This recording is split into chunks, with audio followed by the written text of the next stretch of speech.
ઉમરવાડા ગામને વિકાસના નવા શિખરો તરફ લઈ જવાના ઉદ્દેશ સાથે આજે 2 ઓક્ટોબર 2025ના રોજ ઉમરવાડા ગ્રામ પંચાયત ખાતે વિશેષ ગ્રામસભાનું સફળતાપૂર્વક આયોજન કરવામાં આવ્યું હતું.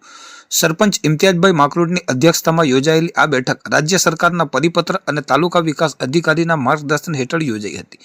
અધિકારીઓ અને ગ્રામજનોનો વિશાળ સહયોગ આ વિશેષ ગ્રામસભામાં તાલુકા પંચાયત સભ્ય સુરેખાબેન, તલાટી ભરતભાઈ આહિર, મદદનીશ તાલુકા વિકાસ અધિકારી ચેતનાબેન પટેલ સહિતના અધિકારીઓ ઉપસ્થિત રહ્યા હતા. આ સાથે ગામના વિકાસ પ્રત્યેની પ્રતિબદ્ધતા દર્શાવતા ગ્રામજનો પણ વિશાળ સંખ્યામાં હાજર રહ્યા હતા. સભાનો પ્રારંભ સવારે 11 વાગે થયો હતો, જેમાં ગત સભાની કામગીરીનું વંચાણ સર્વસંમતિથી મંજૂર કરાયું હતું.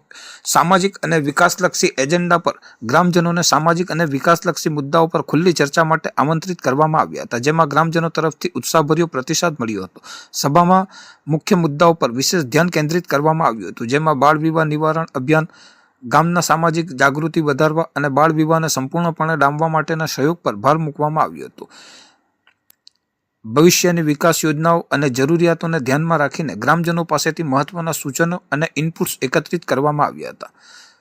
રાજ્ય સરકારના નિર્દેશોના અસરકારક અમલ અને ગામ સ્તરે તેના આયોજન અંગે ચર્ચા કરાઈ હતી. સશક્ત મહિલાઓના સ્વાસ્થ્ય અને સશક્તિકરણને પ્રોત્સાહન આપવા માટે નવા કાર્યક્રમોની રૂપરેખા તૈયાર કરવામાં આવી હતી. વિકાસના મુદ્દાઓ સાથે જ સામાજિક કાર્યકર જુનેદ પાંચભાઈએ ગામની કેટલીક તાત્કાલિક સમસ્યાઓ તરફ સભાનું ધ્યાન દોર્યું હતું. તેમણે વનખાડીમાં રાસાયણિક પાણી પ્રદૂષણ, તળાવમાં માછલીઓના અચાનક મરણ અને ગ્રામજનો માટે પીવાના શુદ્ધ પાણીની તાત્કાલિક સમસ્યા નિવારણ અંગે સચોટ રજૂઆત કરી હતી. આ સમસ્યાઓની ગંભીરતાને ધ્યાનમાં લઈ સરપંચ ઇમ્તિયાઝ માકરૂડ અને તાલુકા પંચાયત સભ્ય સુરેખાબેને ખાતરી આપી હતી કે ઉઠેલા તમામ મુદ્દાઓ તાત્કાલિક અસરથી તંત્ર સમક્ષ રજૂ કરવામાં આવશે અને ઝડપી ઉકેલ લાવવા માટેના પગલાં લેવામાં આવશે. અધિકારીઓના આ આશ્વાસનને ગ્રામજનો દ્વારા હર્ષભેર સ્વીકારવામાં આવ્યું હતું. ગ્રામજનોના સક્રિય સહયોગ અને અધિકારીઓની સકારાત્મક ભૂમિકા સાથે યોજાયેલ આ ગ્રામસભાએ ઉમરવાડા ગામના વિકાસ અને સહયોગના નવા અધ્યાયનો માર્ગ મોકળો કર્યો છે.